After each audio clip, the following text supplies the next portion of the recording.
You're listening to the Insights at Work podcast, one of North America's top HR resources. We look at what's happening in the HR world, take your questions, and study the research to help HR experts move forward. It's prepared by HR experts for HR experts. In today's episode, we're talking about career mapping. And if you're like me, you might be picturing a treasure map with a big red X that marks the spot of your future dream job. But unfortunately, in the real world, things aren't that easy. Not to worry though. We're here to help you navigate the rocky waters of recruiting and hopefully avoid any career shipwrecks. Put on your captain's hat and grab your compass. We're about to set sail on this episode of the Insights at Work podcast. All aboard! Jeff, that's a train whistle. Oh, sorry.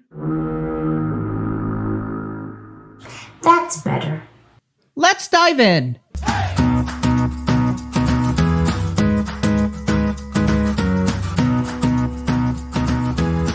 Here at the Insights at Work podcast, just like in HR, we're all about being potentiators, providing insight and helping others create even greater achievements than they might have on their own. After all, 1 + 1 = 3. And coming from someone who barely scraped by first-year calculus, that sounds pretty accurate to me. Today, I'm joined by Ginny Clarke, a fellow potentiator, former director of executive recruiting at Google, a keynote speaker, author of the book Career Mapping, Charting Your Course in the New World of Work, and host of the Fifth Dimensional Leadership podcast. In fact, I don't think this lady even sleeps.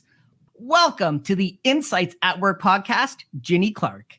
Thank you, Jeff. Delighted to be with you. Ginny, for those listening who might not have seen or heard your podcast, why don't you fill them in a little bit about yourself? Sure. I'll try to give the short version because I've got a lot of years behind me and I want to believe a lot more in front of me. But I started my career out of business school in banking and then commercial real estate, banking with Chase. And then I intentionally decided to become an executive recruiter and sought to do that. I joined a firm called Spencer Stuart. They're one of the largest global executive search firms. I was there for 12 years. I became a partner. And then I left to write the book Career Mapping and was with a Canadian firm called Knightsbridge Human Capital Solutions for a couple of years. They sold. And when they sold, one of my colleagues went to Google. A couple months in, he called me. I joined him at Google in my home state of California and learned a lot along the way, which I'm sure we'll get to talking about. And then right before I left Google, I started the podcast. So I love talking about career, talent, leadership, all that stuff. That's what I'm about. Well, between the book and the amazing work that you did at Google and what you've spoke about since launching the podcast, all 75 episodes, we've got a ton of great stuff to talk about today. Now, I just finished your book, Career Mapping, and one of the stories in it that left the biggest impact on me was how you got the idea to put pen to paper. And like so many of us, that inspiration came from family. Let's start with the event that prompted you to develop the concept around career mapping. There were a couple. I think the one you're referring to is my grandfather. I thought it was your dad's Post-it notes. Oh, you're right. That had an impact. After he passed away in 1993, my mother shared a folder with me, and it had all of these assorted things in it. It had articles that had been written about me, Post-it notes from our conversations every single Sunday morning. And so that's it. My dad was an inspiration. He was just one of my guides and my coaches throughout life. And so that was part of what spawned it. The other piece, though, was that I didn't write about because I think it dawned on me after I had gotten the book published, was that my grandfather, whom I never met, this was on my mother's side, he was a grandson of a slave, walked from Georgia to Tuskegee University in Alabama to learn under George Washington Carver and Booker T. Washington. And he put all 6 kids through Tuskegee University on his own. And he wrote a book called The movable school goes to the Negro farmer because he worked for the U.S. Department of Agriculture and he taught former slaves how to work the land. I mean, he was just this amazing, iconic man in my world, right? But I never actually met him. So it dawned on me that we were the only two in the entire Clarke Campbell family that had written books. And so it was a nod to him posthumously. Yeah. Well, you do mention in the book about him walking all that way and then him leaving such a legacy. But that sounds amazing. And 2 authors in the family. That's right. And you also talk about how your father would call you every Sunday, no matter what time zone he was in or you were in. That's and right. he actually kept notes about what you talked about and what was important to you. Like, how impactful is that? I mean, it was one of the greatest gifts that anybody could receive because I consider my dad an amazing leader. He was a Black man born in the early 1900s, believe it or not. He was in his 40s when he married my mom. So he was an older dad. I mean, he had gray hair when all the other kids' parents didn't, but that didn't bother me because he was the coolest dad ever in that he was confident. He didn't have to try. He knew how to listen. And as someone who was effectively a prison warden, he was in a leadership role. He had to manage not only the inmates, he had to manage the staff. So those kinds of imprints early in life, they stay with you. You talk about it a lot in the book about being authentic, and it sounds like you got a lot of that from him. Yeah, I didn't have a strong need for validation per se. It wasn't as much that I needed to be liked, but my parents also impressed upon us, listen, you're no better or worse than anybody. What's interesting is that authenticity and being purposeful in what you want comes through as this solid theme throughout the book. Mm-hmm. And it definitely sounds like that was part of the strong foundation that he was building for you and your family. No question. The whole point of career mapping is being very intentional. It makes perfect sense, and it sounds ideal to those of us planning our career path.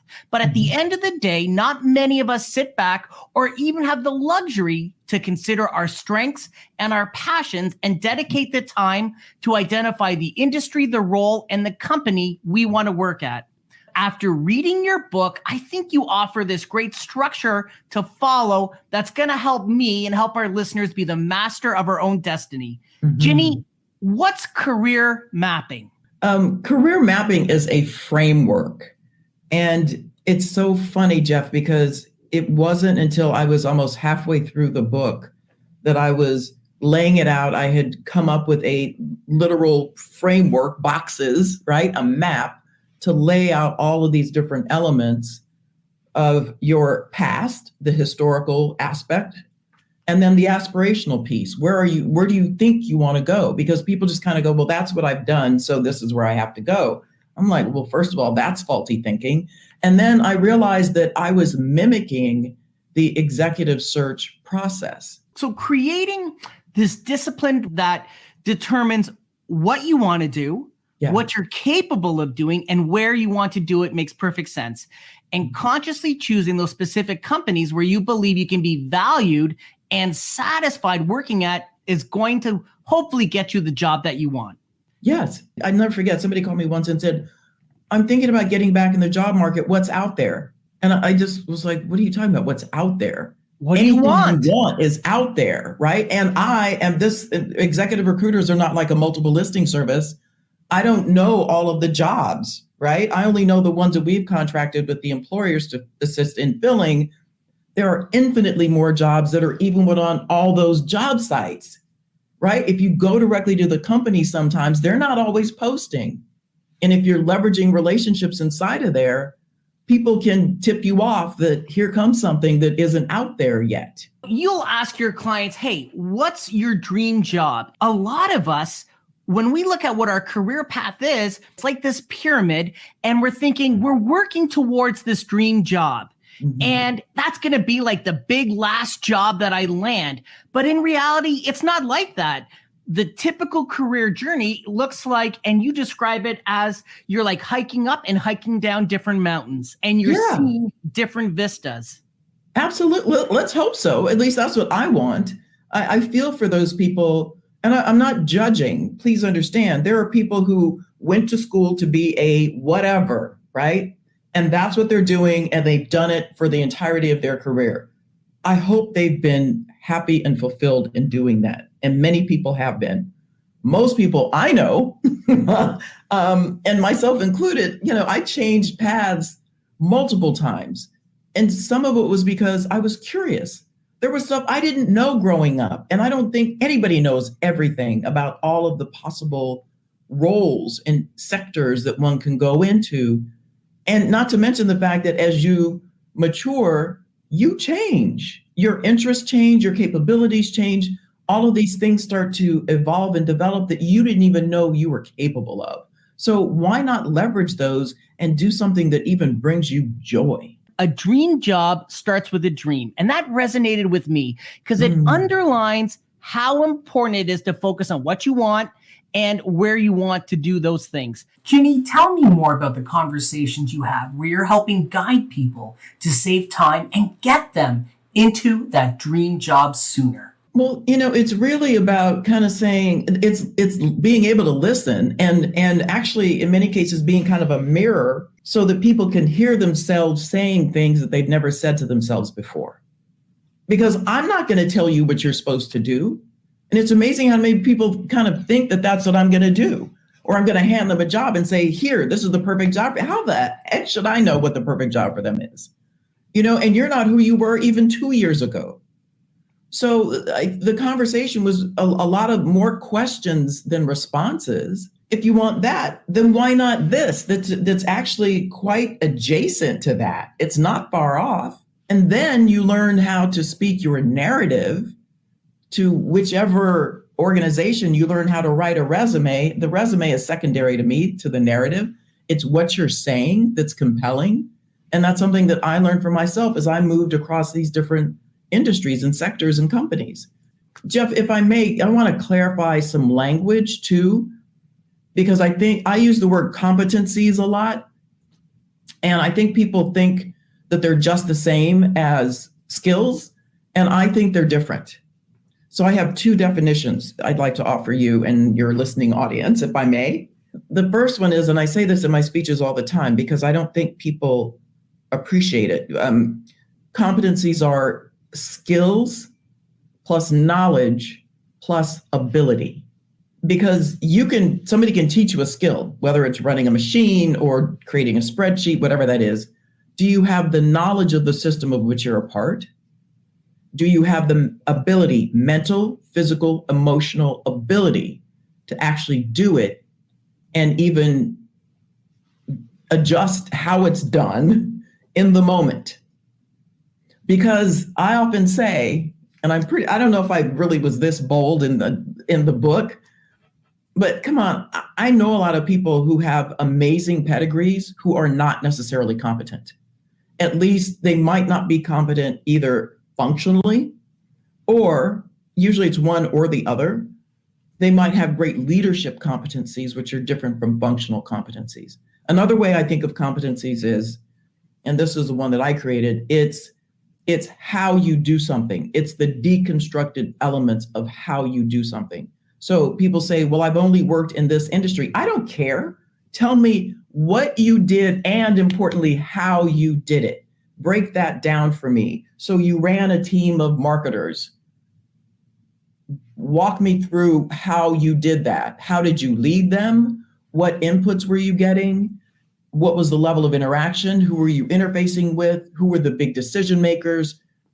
Break it down such that now I understand that you're a strategist. Take out the word marketing, and now here's all this other capability that can be applied to a completely different function. And people don't seem to think that way. They're like, well, this is what I've done, and this is what I got to do. And that's sad to me. When you have a skill set, you can move from one industry to another. You can. Yes. Yes. If you're a video maker, you just don't have to focus on videos about cats. You could focus on videos about dogs. Yeah. It's the technical aspect of how you manage that thing or that set of equipment or whatever it is that you do. Yes. So talking about the narrative, having that brand in the business world is critical. And whether we like to think of ourselves as a brand or not, at the end of the day, it's important to earn the trust of anyone we deal with. Yeah. In the world of executive recruiting, you mentioned that the brand is made up of 4 components: authenticity, reputation, image, and value. What's the most important trait that someone should focus on? Yeah, that's a hard one. I think I think it's the value, actually. And I was struggling between, if I only get one, I'm going to go with value, because I think I started to go with authenticity, but I think your value will be that much greater if you are showing up as authentic. So I'm staying with value. Well, yeah. And the value could really be authenticity, skills. Yes. Your brand wrapped into one, because you're bringing all of that to your new employer. That's right. So you've got this podcast, 75 episodes in, and it's called Fifth Dimensional Leadership. Yeah. Can you tell us a bit about it and why you decided to do it? Sure. That was not on my radar. And I used to do a lot of speaking inside of Google. Word got out that I had this book. And so I made the time to do it. I thought it was a good investment into the company that I worked for. And so we ultimately landed on the leadership discussion. And the fifth dimension, I consider myself to be deeply spiritual. I meditate regularly. I've worked with a healer for decades. And the fifth dimension, if for those who follow metaphysics and believe in some of this stuff, is where it's love-based, it's soul-based. And I just think that we need much more awareness and consciousness among our leaders. And that will change how we do business, whatever sector that we're in. I say business loosely, however we do whatever it is that we do. The 5 dimensions are: know yourself, speak your truth, inspire love, expand consciousness, and activate mastery. And I think that those 5 things really speak to who a leader should attempt to be as they are developing, some of the other characteristics and the other functional competencies, instead of focusing on the what have you done. I don't care as much about that as I care about who you are, because that will inform how you do whatever it is that you're going to do. Do you think since we got hit by the pandemic that the 5 dimensions of leadership has become less or more important in a leader? Way more important.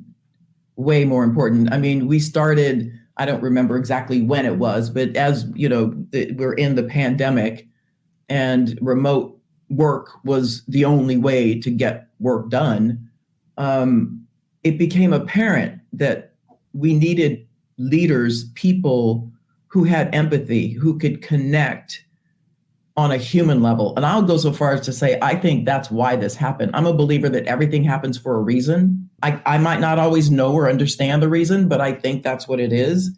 And I think that this is why we had COVID, so that we could begin to find our humanity again. Now, we have short memories, but I think we'll just keep getting smacked until we start addressing these things. And so I'm a bit of an evangelist when I'm doing my speeches, and I've done, I think, 75 in the last couple of years. The audience that I'm speaking to, I talk about this. I talk about conscious leadership and how I think that is going to help change the world. And we need to own what's happening around us. We can't say, well, they're doing this. Well, they are you, right? There are people making those decisions. How are you going to hold them accountable for such decisions? Somebody can be called a leader, but they're not a leader. You've had Rich Diviney on your podcast, and he has a line that goes, you know what? They might be a leader, but people wouldn't follow that person out like a burning building. Yeah. He also says, you don't get to call yourself a leader. It's like calling yourself funny. He was wonderful. Man, I just loved having him. He said, Jeff, you never know who a Navy SEAL is. They could be working at ADP right beside you. And then I said, so Rich, does that mean that I still have a shot? And he's like, absolutely not.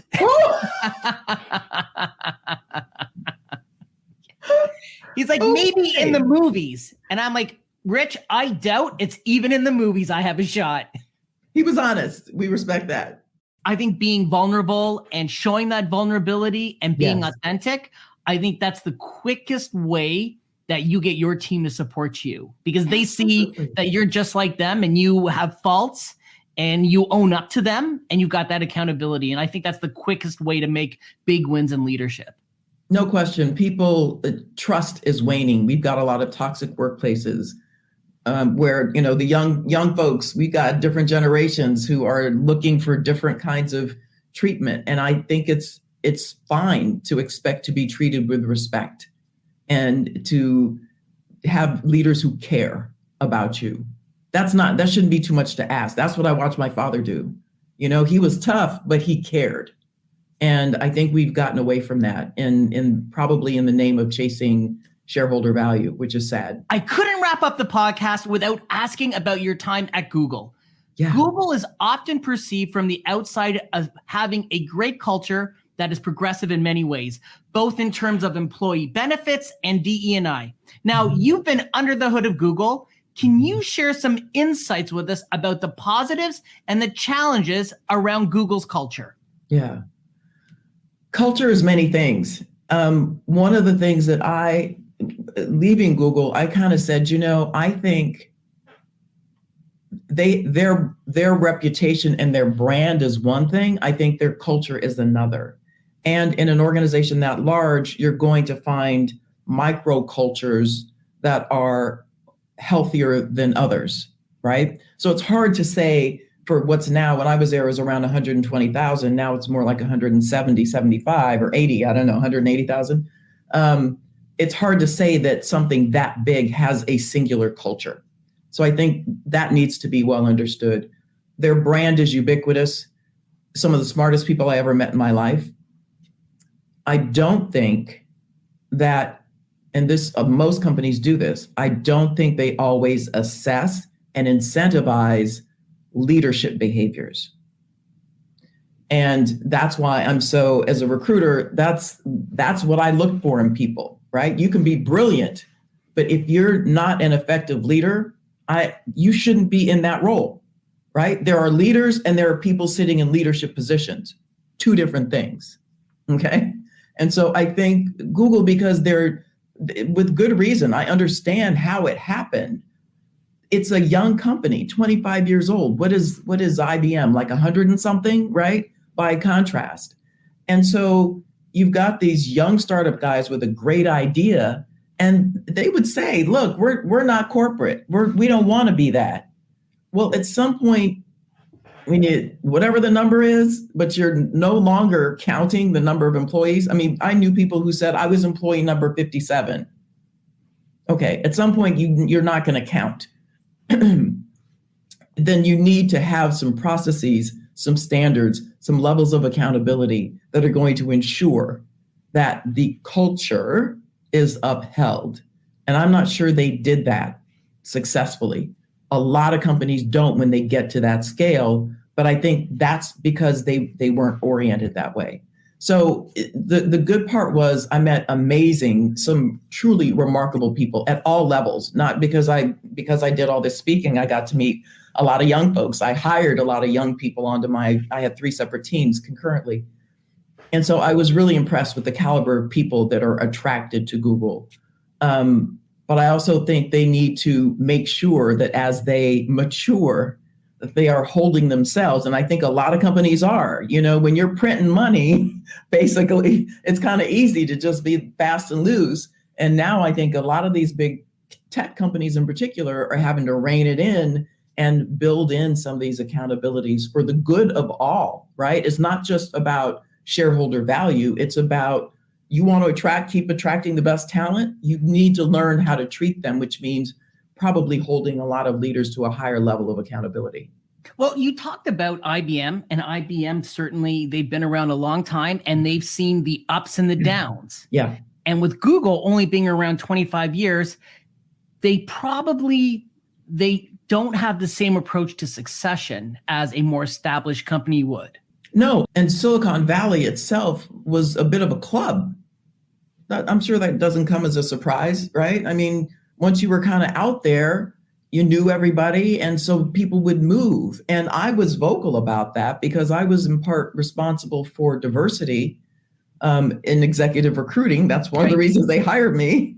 And so I would say, listen, you want greater diversity, then expand your scope. You're a global company. Why aren't you looking across the pond? You've got offices all over the world. Why are you not tapping into some of that, both internal talent and external talent, versus just calling up your buddy who's, just left Meta and seeing if they want to come over? That's not recruiting. And that's not finding the best person at the right time for the role based on the business need. And getting a different cultural perspective. Big time. That's what, and that's what, you end up with this, this exclusive, homogeneous mindset that can be detrimental. I think it's proven to be in a lot of organizations over the years, not just businesses, but all sectors. So I love talking about Google, and I love talking about the methodology and the purposefulness behind mapping one's career. Is there anything impactful that we haven't covered today that you'd like to highlight, Ginny? I just think part of what I said before, which is we need, and the reason I created these 5 dimensions once again, is because I think we need this other element to balance us out as individuals inside of our companies. And I think we're often looking for someone or something to happen outside of our own being to make it change, whether it's in our society and looking at government, whether it's inside the company and looking to leadership. We can speak up and say something when we don't agree, when we think that there's hypocrisy or inconsistencies in what the company's values say they are and how someone's showing up. You don't wait for someone to be anointed and come in and change it. You change it. Well, great way to wrap up the Insights at Work podcast. But before I let you go, we do this with every guest. We ask them for a list of favorites and firsts. Are you ready, Ginny Clarke? Yeah. Ginny Clarke, what was your first job? I was a bag girl in a Market Basket, a Kroger company. Bag groceries. Yes. That is very common amongst our guests. Is it really? It is. I had no idea. What was your first concert? I remember this. I was 16 and it was Diana Ross at the Hollywood Bowl. Wow. Yeah. And the Commodores were her opening act, and they had lost their luggage, so they performed in jeans. What was your favorite concert? Oh, I'm not an enormous concert goer, but let me think. This is going to sound it was at a small venue called Park Hyatt, or rather Park West here in Chicago. And it was a singer, a sort of a folk singer from the 80s named Phoebe Snow. That was my favorite. Cool. Yeah.